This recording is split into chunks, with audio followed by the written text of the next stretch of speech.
हरे Krishna. Hello friends, आप मेरा नाम जानते होंगे, शाश्वत शर्मा नाम है।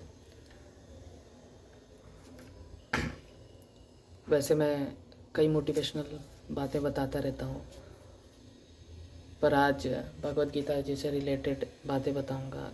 स्पेशली ये मेरा जो चैनल है बेस्ट लाइफ, ये इंस्पायर ही है भगवत गीता से, तो मैं वही बताऊँगा। ठीक है, क्योंकि भगवत गीता एक ऐसी बुक है जो हमारे संविधान में कई अमेंडमेंट हुए हैं, बट भगवत गीता में आज तक कोई अमेंडमेंट नहीं हुआ है। ठीक है। दूसरी चीज़ ये है कि भगवत गीता हमें जीवन जीना सिखाती है, और सबसे बड़ी बात है, जब हम भगवत गीता पढ़ते हैं, पढ़ने से भी ज़्यादा जब हम अप्लाई करते हैं, उससे जो हमें एक्सपीरियंस होता है, वो जो चीज़ होती है यार, वो नेक्स्ट लेवल की होती है। मैंने जब पहली बार भगवत गीता सुना था, तो मैं बता नहीं सकता मैं कितना खुश था। अभी आई थिंक देखो 6 बज रहे हैं, शाम के 6 बज रहे हैं।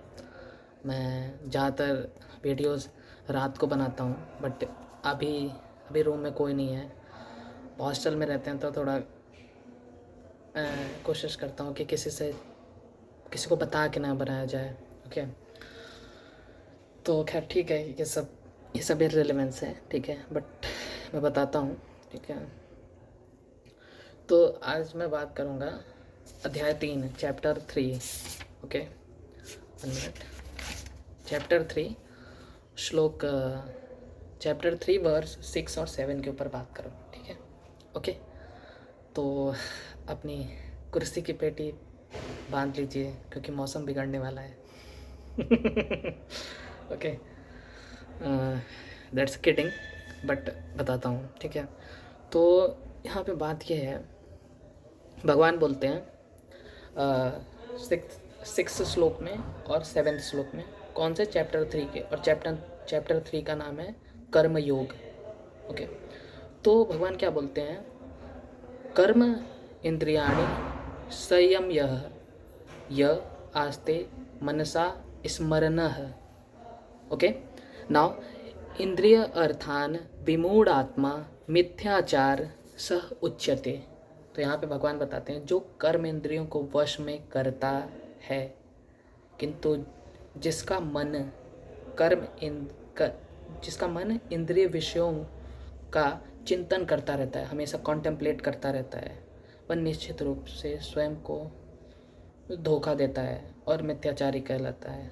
ठीक है, तो अब हम प्रभुपाद जी के तात्पर्य से मैं कुछ बताना चाहूँगा। श्रील प्रभुपाद जी की जय। तो यहाँ पे बात ये है ना, कि जो लोग सोचते हैं कि हम अपने इंद्रियों को वश में कर लेंगे, ओके, कोशिश करते हैं। ठीक है, बट उनका जो मन है ना, वो इंद्रिय विषयों, यानी कि लड़की के ऊपर कॉन्टेम्पलेट कर रहा है, अरे वो मिल जाए, या फिर किसी भी चीज़ पे हम कंट्रोल तो करना चाह रहे हैं मन को, बट फिर भी हम अपने कर्म इंद्रिय, अपने सेंसेस को कंट्रोल करना चाह रहे हैं, बट वो क्या कर रहा है, वो उसी चीज़ पे कॉन्टेम्पलेट कर रहा है, मतलब सोच रहा है, होगा क्या फिर। तो यहाँ पे भगवान बोलते हैं, वह निश्चित रूप से स्वयं को धोखा दे रहा है। तो वो अपने आप को धोखा दे रहा है। क्या कर रहा है, धोखा दे रहा है। और ये सबसे बेकार बात होती है, हम किसी दूसरे को धोखा देते हैं तो भी चलता है, बट अगर हम अपने आप को धोखा दे रहे हैं, तो वो हम क्या बोलते हैं, हम सबसे बेकार आदमी होंगे, क्योंकि हम अपने आप को धोखा दे रहे हैं। ये सबसे बड़ी बेकार बात है यार, क्योंकि हम अपने साथ सबसे ज़्यादा रहते हैं।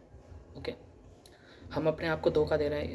इससे क्या होगा, हमारी विल पावर कमज़ोर होगी, हमारा सोचने की शक्ति कमज़ोर होगी, हमारा मन कमज़ोर होगा, हमारा शरीर कमज़ोर होगा। ठीक है, ये सब चीज़ें होती हैं। तो इसका मैं एक एग्जांपल बताता हूँ। डेविड गॉगिन्स की एक बुक है, यू कांट हर्ट मी में डेविड गॉगिन्स बोलते हैं कि जब उनको पता चला कि एक नेवी सील की ट्रेनिंग हो रही है, उसको पास करने के लिए उन्हें काफ़ी मेहनत करनी पड़ेगी, अपने वज़न को घटाना पड़ेगा, अपने शरीर में स्फूर्ति लानी पड़ेगी। तो वो जब ट्राई करना शुरू किए, जब तो पहले दिन तो वो नहीं चल पाए। तो फिर उन्होंने एक चीज़ बोला कि अब मैं सुबह सुबह उठ के शीशे के सामने ना अपने आप से सच बोलूँगा कि मेरे अंदर ये कमी है, और भगवान के आशीर्वाद से वो मैं भी प्रैक्टिस करता हूँ। मैं वो सच बोलूँगा और उस सच बोलने से आज उनकी लाइफ काफ़ी चेंज हो गई है और हो रही है, लगातार होती जा रही है, होती जा रही है, होती जा रही है उनकी लाइफ।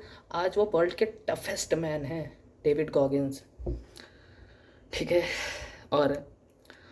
और वह मिथ्याचारी कहलाता है। यहाँ पे वह निश्चित रूप से स्वयं को धोखा देता है और वह मिथ्याचारी कहलाता है, यानी कि वो दिखाते ऊपर से कुछ और हैं और अंदर कुछ और होते हैं। तो ये काम हमें नहीं करना है, ये काम बिल्कुल भी नहीं करना है और ये सबसे गलत काम होता है, ठीक है। क्योंकि यार अगर हम अपने आप से सच बोलेंगे कि भाई मेरे अंदर है कमी, मेरे अंदर ये है कमी, तो हम वो ग्रो करते जाएंगे। हम grow grow grow grow grow रोज़ ग्रो करेंगे।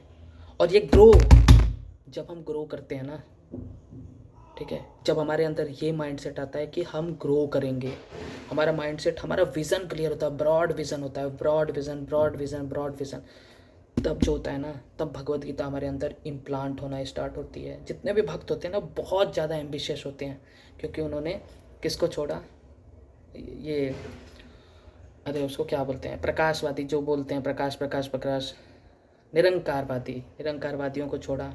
दूसरी चीज़ उन्होंने अरे देवताओं को छोड़ा। उन्होंने the supreme personality of God head Krishna को चुना। एक जड़ में जब आप पानी देंगे तो पूरे पेड़ को वो ग्रो करवाता है, ठीक है। तो हमें कृष्ण की भक्ति करनी है, तो ये बात है, तब हम ग्रो करेंगे। नहीं तो फिर यहाँ पे आए चले गए, कोई मतलब नहीं है, ठीक है ना। अब हम चलते हैं थर्ड चैप्टर के 7th वर्स पे चलते हैं, ठीक है। तो मैं श्लोक पढ़ता हूँ।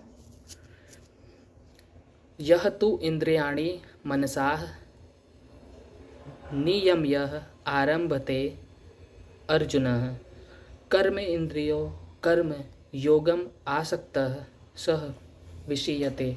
यानी कि भगवान बोलते हैं, दूसरी ओर यदि कोई निष्ठावान व्यक्ति, निष्ठावान यहाँ पे यूज़ हुआ है, डिटर्मिन्ड, आप देख लीजिए, डिटर्मिन्ड यूज़ हुआ है, ठीक है।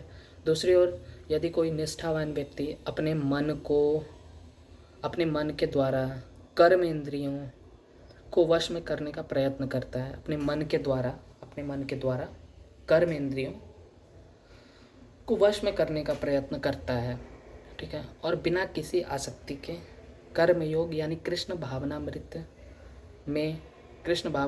पर कर्म योग आसक्ति के बिना प्रारंभ करता है, तो वह अति उत्कृष्ट होता है। यानी कि यहाँ पे भगवान बोलते हैं कि दूसरी ओर यदि कोई ना, अब श्रील प्रभुपाद जी के तात्पर्य से हम समझना चाहेंगे कि अगर तो यदि कोई व्यक्ति है, ठीक है, वो निष्ठावान है, वो संकल्पित है, डिटर्मिन्ड है, ठीक है। यहाँ पे डिटर्मिन्ड यूज़ हुआ है क्योंकि जो डिटर्मिन्ड होगा वही कुछ आगे कर पाएगा। तो यहाँ पे डिटर्मिन्ड जो लोग होते हैं, तो यहाँ पे प्रभुपाद जी बताते हैं कि जो व्यक्ति डिटर्मिन्ड होता है वो अपने कर्म इंद्रियों को वश में करने की कोशिश करता है, उसके लिए डिटर्मिन्ड है, ठीक है।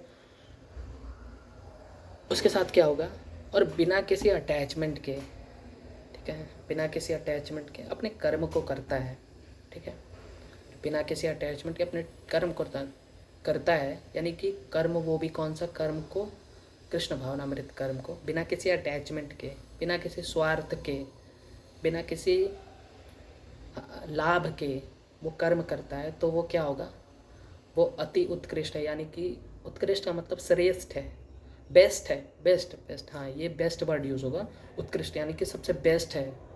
भगवान यहाँ पे बोल रहे हैं, मैं नहीं बोल रहा हूँ, यहाँ पे भगवान बोल रहे हैं। और हमारे प्रभुपाद जी बताते हैं कि प्रभुपाद जी का एक तात्पर्य का एक लाइन लूँगा। प्रभुपाद जी ने बताया कि लंपट जीवन और इंद्रिय सुख के लिए छद्म योगी का मिथ्यावेश धारण करने की उपेक्षा अपने कर्म में लगे रहकर जीवन लक्ष्य को, जो भाव बंधन से मुक्त होकर भगवत धाम को जाना है, प्राप्त करने के लिए कर्म करते रहना अधिक श्रेष्ठ करें। यानी कि हम भाई अपने आप को मान ले कि अरे हम एक योगी का मतलब लाल वस्त्र, मतलब सैफरॉन कलर का वस्त्र पहन लें, माला पहन लें, माला दिखाएं, बट हम हम क्या बोलते हैं, हम एक वेशभूषा धारण कर लें योगी जैसी, पर अंदर तो हमारे कलमश भरा है ना। इसके बजाय गुरु महाराज क्या कहते हैं, हम गृहस्थ आश्रम में रह के, मतलब हम जिस भी आश्रम में रह रहे हैं उस आश्रम में रहकर हम भक्तों की सेवा करें, ठीक है, हम भक्तों की सेवा करें, और जो हमारे जीवन का लक्ष्य है हम उसके लिए कार्य करें। यानी कि उसके लिए कार्य करने का पहला स्टेप ये है कि हमें भक्तों की सेवा करना होगा। जब हम भक्तों की सेवा करेंगे तो हमें क्या मिलेगा, हमें मिलेगा आशीर्वाद मिलेगा, जिससे कि हमें शास्त्र अच्छे से समझ में आएंगे। शास्त्र अच्छे से समझ में आएंगे तो हम जप अच्छे से कर पाएंगे। जप अच्छे से कर पाएंगे तो हमारी आध्यात्मिक प्रगति होगी। आध्यात्मिक प्रगति होगी तो हम खुश होंगे, और अगर हम खुश होंगे तो हम और कार्य करेंगे, आध्यात्मिक में और कार्य करेंगे, मतलब स्पिरिचुअलिटी में हम और कार्य करेंगे। और इससे क्या होगा, अंदर शुद्धि होगी। अंदर शुद्धि होगी तभी हम भगवत धाम को जा पाएंगे। तो यहाँ पे श्रील प्रभुपाद जी ने एकदम सिंपल वर्ड में यही बताया है। थैंक यू, आप लोगों ने मुझे सुना, मुझे अच्छा लगा, थैंक यू। और ऐसे ही आते रहिए मेरे इस चैनल पे, ठीक है। और भी मैंने वीडियोस डाली हैं, उसको आप देख लीजिए, how life react, detachment, determination, ठीक है। आप इन सब वीडियो को देखिए, आपको अच्छा लगेगा। तो हरे कृष्णा, थैंक यू, नमस्ते, जय हिंद।